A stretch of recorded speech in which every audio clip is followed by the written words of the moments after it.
Hello, my name is Martha Strawbridge. I'm a senior at Thompson Valley High School, and this is my presentation of winning. I've never made a slideshow before this, which is amazing because I'm a senior, so I'm not really good with the slides. Okay, so I heard about E3 from my wonderful mother last spring, and I kind of interpreted it as an outlet for kids who are creative or passionate or who don't just fit into the mold of, I don't know, a traditional classroom setting. And it was really interesting for me, and I had a lot of graduation requirement classes that I wasn't necessarily intrigued in, and I really wanted to pursue my journey further as a musician, but still being academically inclined. So that's what kind of attracted me to E3. And I got a lot of opportunities. What opportunities, you ask? So, I never before in E3 had I even thought about what my appearance on social media or the internet meant to anyone else. But I had to keep a blog during this whole school year, and I think I put in over 75 posts, which you should check out at that website at marthastrawbridge.wordpress.com.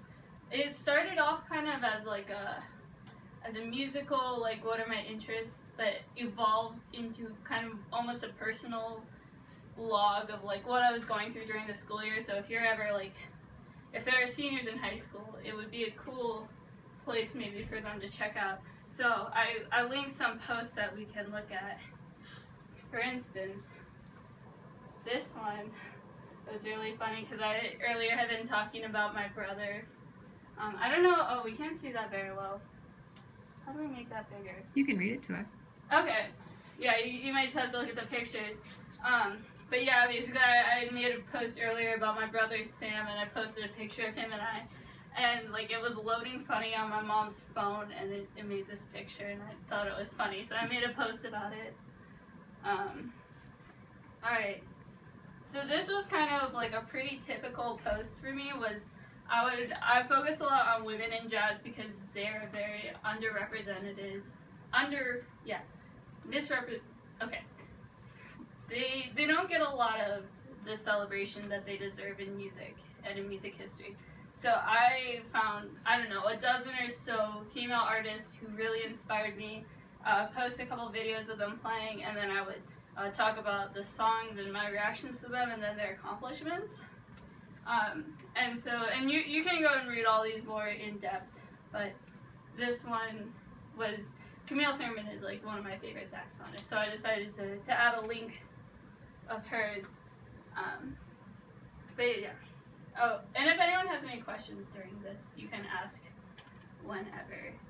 This was a post I made, I think, yeah, this is in the middle of November, so I kind of talked about some Thanksgiving-esque themes, my family was in town, and I got to see some music, so I did a lot of music sharing too in all my posts. So this is a Joshua Redman one, and it just kind of talked about some of the things I had accomplished that month, like getting into the Northern Colorado Honor Band and getting to play with some cool musicians.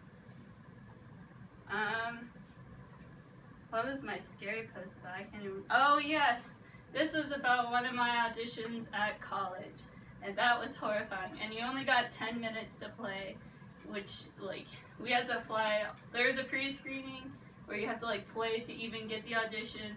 Then you have to fly to a different state for the actual audition, and it lasted 10 minutes, and it was horrifying. And I would not wish it upon my worst enemy. Oh yeah, this is a post about Sibelius. So for those of you who don't know, it's a music writing software, and I've been for a few years now pretty intrigued with the idea of jazz composition and just writing music in general, and it's always been such a heavy burden to write music for groups when you don't have a good software to do it. So I kind of wrote about this and promoted Sibelius, and I think a couple people talked to me about it later on. So it's cool to be helping other musical groups or businesses, I guess. this was a really cool post. I made this.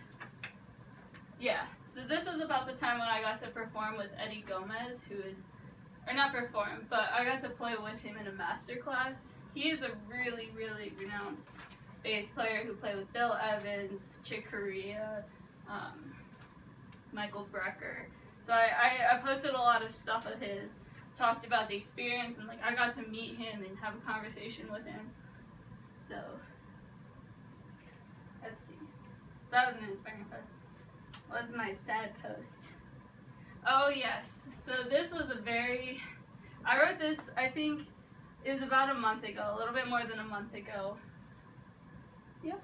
And it was about the discouragement that I think a lot of kids are having to go through right now with college decisions, and not only like worrying about getting into college, but also being able to afford college, and weighing just a different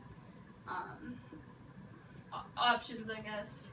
So this was a very like bitter post that I wrote, but I thought it was important to share because, like I said, there are probably some kids in high school who, were they to stumble upon this, could relate, and I don't know. It'd be cool to know that someone was impacted by that.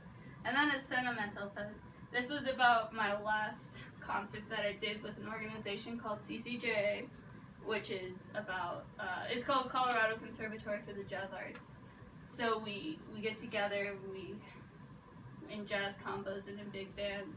So this was my last post. I've been doing it for like 4 years, so I had a lot to say about kind of not just the concert, but the organization in general and the people. So yeah, that's kind of like a good representation of what the whole blog was. So it was very like musically oriented, and I talked about stuff that was going on in school and stuff that was going on in my mind and everything like that. How do I make it like full screen again? Like under view. View. This part? Uh-huh. Enter full screen. Okay. Ooh. Okay. So yeah, I guess this is the next slide. So one of my mentors in this E3 process was Andrew Dahlke. He teaches saxophone at UNC, and I'm going to be studying with him next year, actually. He's this really cool guy, and I've known him for a few years now through jazz camps. But the reason I came to him as a mentor was I wanted to become a better classical saxophonist, because I've mainly been doing jazz all these years, but I wanted to get into classical music, and he's the perfect guy to go to because he's the go-to guy for the Philadelphia Philharmonic Orchestra. So it was unbelievable to work with him, and I learned so much, and I'm really, really excited to work with him. But E3 also helped me musically because I got to like when I came in here, I came in about once a week for 2 or 3 hours, and I would research music, and I would listen to music, and I'd write about music. It was a really cool process, so it made me more of a knowledgeable musician, and also helped me become like a better actual playing musician. Okay, now I can't find, so undertaken projects. So yeah, E3 is all about, it promotes kids to kind of be self-motivated to go out, discover something that they like, and then accomplish goals in that area. So I set a few for myself and use my mentors to help me. So, become a better musician. This is obviously the goal of any musician, but I feel like E3 helps everyone excel in that musicianship to a greater, or not just musicianship, because everyone has their own passions, but for me it was music, and E3 helped me pursue music because it encouraged me to follow that interest instead of having to get other boring classes out of the way. I got to spend time communicating with people who inspired me, and researching people who inspired me, and talking about people who inspired me. So yeah, these are pictures of me throughout the last year or so playing saxophone because I couldn't think of a better picture. So yeah, some fruitions of becoming a better musician were these honor groups I got to be in. A lot of them were ones where I was either surprised I got to make it in, or I got a good chair placement. So yeah, so these are my friends from Thompson Valley High School, and I've gotten to know them better because I did an independent study in band at Thompson, and I have been taking band at Loveland. So I got to become like really close friends with all these people. She and I actually went out to lunch today after our calc exam. And yeah, and so this picture is me with the saxophone section after the CU honor band, and I'm going to college with him. He's like a really good jazz player, and we're really excited. And we're gonna start a children's book series about jazz. We're really looking forward to it. Does anyone have any questions about the honor group experience or honor ensemble experience? I'm excited to hear about the book series. That's the book series, cool. yeah. So it actually started as like a joke. He's like very, very Jewish, and he talks about how he's Jewish all the time. And so we were talking about famous Jewish saxophonists, and we were like, it would be kind of cool to like create book series that encapsulate like minorities, or I don't know. It's still in the brainstorming process, but we thought it'd be a cool way to teach about jazz and music and tolerance and diversity all at once. And we are gonna do it. It's not a thing that we say we're gonna do. We're gonna do it, and it's gonna be cool. Okay, so one of the honor groups I got into was actually through my connections with my mentor Andy, who had one of his colleagues call me and invite me to be in the UNC Jazz Festival honor band. And I was nervous to do it at first just because I knew it was a bunch of like really good players, and I don't know, it was very intimidating, but I ended up being probably one of the better musical experiences I've had. So yeah, so this is me, my like two friends, and that's a kid from college again, and that's Jeff Hamilton, who co-leads the Clayton Hamilton Jazz Orchestra. So we got tickets to go watch him, Ellis Marsalis, and then the next night we opened up for Houston Person, who is like, he's a really good saxophone player, and then they opened up for Joey DiFrancesco. So it was like just this huge like massive talent, and plus I got to meet all the jazz faculty that I'll get to study with next year, and I got to play with like just a really good ensemble and record everything, and I don't have those recordings yet, but it was a really cool experience. Okay, so this is me hanging out with my friends from the big band. I don't know, I just needed a spot to fill that picture slot. So the CCJ big band was another, that was kind of like a tangent off of the CCJ endeavor as a whole. It went from January and ended a couple weeks ago at a concert for Jazzorama. We're actually going to record next week too, so it was a really cool way to experience jazz in a big band setting, which I haven't been able to do much in the last year because I'm not in a school jazz band. Sorry. Yeah, and it was really cool. I got to carpool with this young freshman, and he is very bright-minded, and we had some really good conversations, and I actually talked to him about a lot of the stuff that I would learn at E3. Like, he knows a lot more about female jazz musicians now because of me. Okay, so the Jazz Arts Messengers was kind of started when I started E3, so I've kind of considered my progress in both of these areas in my life to be very positive and very demanding outlets. So this was a jazz combo, and I'm not sure if any of you are familiar with Paul Romaine, but he leads a whole organization of CCJ, and we've become pretty close to their family over, I started as a freshman. And the Jazz Arts Messengers was supposed to kind of be like the representative group of CCJ, and so it was a huge honor to be asked to play with them. I got to write a lot of tunes with them, which I'll show in a few moments.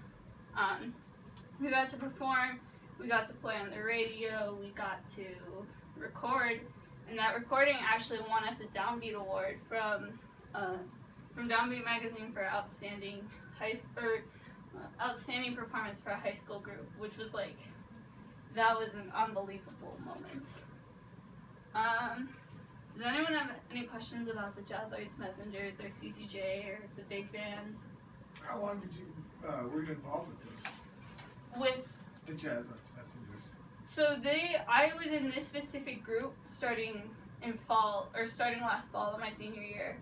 We'd meet in Denver for 2 hours once a week in 10-week sessions. So did you drive down and come back for Yeah. rehearsal? Wow. Yeah, I had to do that, and then Yeah, and then during big band too, I'd have to drive down on Wednesday, and so I was going to Denver 2 nights a week, and it was a lot.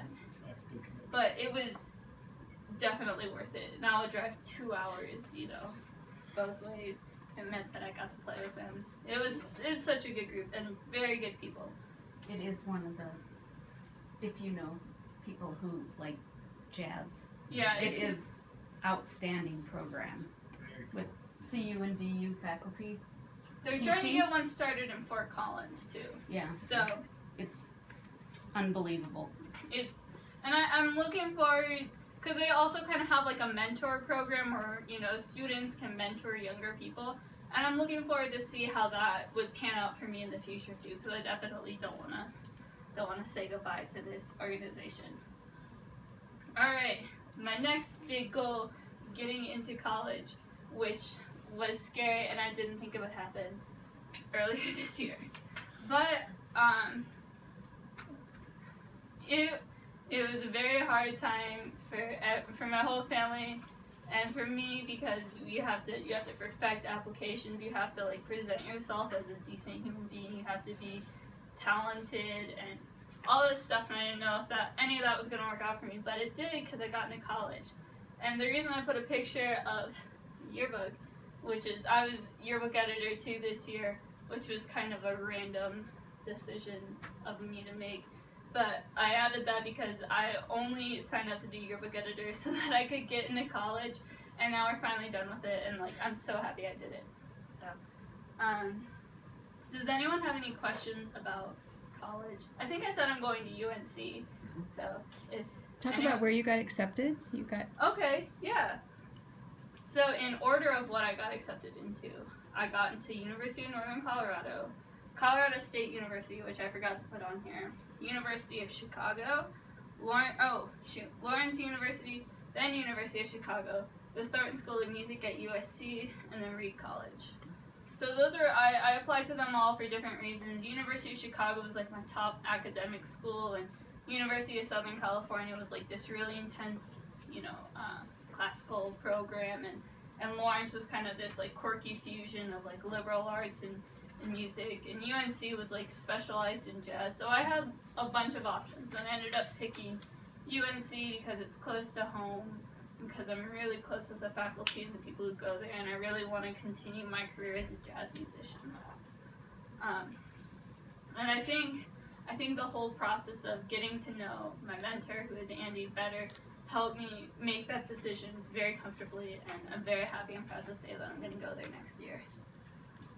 Any other questions about college? Nope? Okay, so then these are some links to some musical performances I've given, and I hope they won't be super long, and I might have to skip some solos. Here, let's not do that one. We'll do, okay. Uh-oh. I don't see the little mouse thing. There it is. Well, Put it up in the right corner, and it should come back. oh, There you wow. Alright, Here we go. so this was an original of mine that I got to write. Alto saxophonist. Carol. Yeah, So, tell us before you play. yeah, exactly. Curious. So, I wrote, and this is actually before I had Sibelius, so it was a very tricky endeavor to write down everything that I was trying to. It was a complicated song, but this was a really good group to debut it with, because they're very good at following directions and taking a musical idea and going with it. It's called Dormant. Yes? So, did you write the melody and the harmony for this? Yeah, The it whole actually- thing? I think I wrote the whole thing during my junior year, and it was when I didn't want to do some APUS homework, so I sat down and I was noodling, and it just kind of stuck. After a year, I was like, okay, I'm gonna write this out for a group. And so, did you use the saxophone or the piano? What did you use? I mainly use piano. I mean, I don't compose much on my saxophone, but I do have some piano experience that hopefully I'm going to build up more when I go to study music. But yeah, so you'll hear it, and it was interesting to orchestrate. People had different ideas about what to do for the solo section, and I got a lot of help from Eric Gunnison, who led this group. He's a piano professor at DU. So If things sound better than you would expect them to sound from me alone, it's partially due to Eric on his end. So, I'll play. I guess we can listen through it.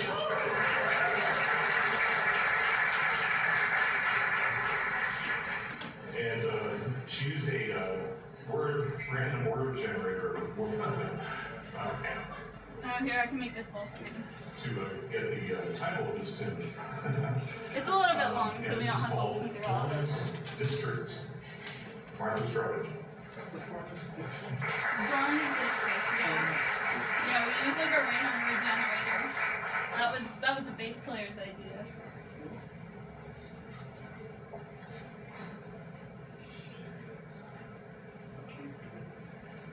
It goes between C major and C minor. And it relies a lot on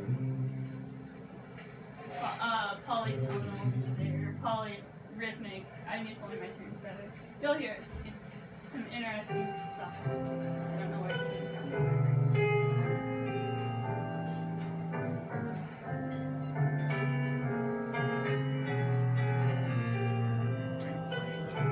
Yeah, I solo. Is that you in the middle? Yeah, I'm like, you can kind of see me. I'm in the purple socks. But you'll be able to see me better. Well, there I can see the socks behind the guy's legs. But Yeah. if he bends his knees, you can see your socks. So important. Yeah, well, everyone, like, after that, they're like, hey, are you the girl with the blue socks? And I was like, yeah, that's me. Oh wow, I didn't see that.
Friend of mine, he's gonna go to see you next week for piano, for jazz piano. You just arranged it though, the chords, Yes. that's terrific. Thank you. That's awesome, Martha. Wow.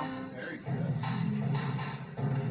This was one of the tunes that we sent into the downbeat competition that got us. Not saying that this is what earned us a prize, but it did disqualify us from winning the prize. I thought it was cool. You guys record this at my studio as well.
are so cool.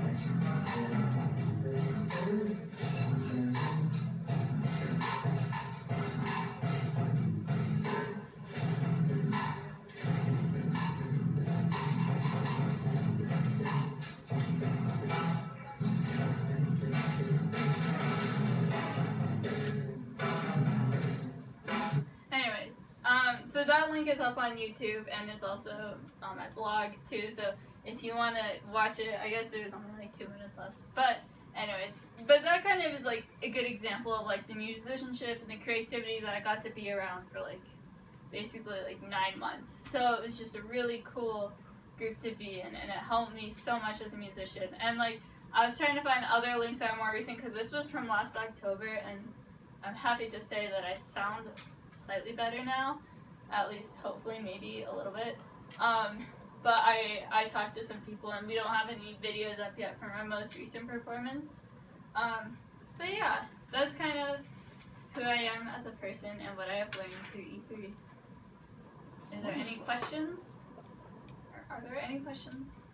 I'm just curious, did you, obviously, I think you were improvising that whole solo? Yes. That wasn't written out, something you had? No. Alright, very good. Wow. Yeah. So you see yourself having a career as a musician? Is that your plan? Yeah, I mean, That's awesome. music is a really interesting career to go into because it's not like, yeah, you have to go in and play music, you know, for the rest of your life. You can go in and you can perform, and you can compose, you can teach other people, you can go into music business or music journalism, like, and I don't think I've closed any of those doors for myself yet. So it'll be really interesting to see how college kind of shapes where I go and what my own interests kind of do to shape that. But I'm looking forward to it. And I really do thank E3 for giving me the opportunity to become, I think, just a better person in general and more engaged and more curious. And I don't know. I felt like when I came here, I was quicker to have deeper conversations with the people around me. I was more willing to look up stuff that I wasn't sure about. So it was a really, really positive experience. Well, thank you, Martha. It's been wonderful having you. And I'm so excited for you and your next steps in your journey. Thank you. Anybody else? Questions, Well, comments? she started to answer the question, so can I just push a little farther? Oh, absolutely. I really liked what you just said at the end about what the difference was at E3, that you started to look up things more on your own, take a little bit more initiative. Uh-huh. Can you take us a little farther? What's different for you now in May of your senior year than what you imagined this time last year that May of your senior year might look like? Because you would have done the jazz competitions, you would have been working with these mentors, right? Yeah. Okay. But you're starting to tell me something really interesting, so I just want to push you on a little farther. Okay.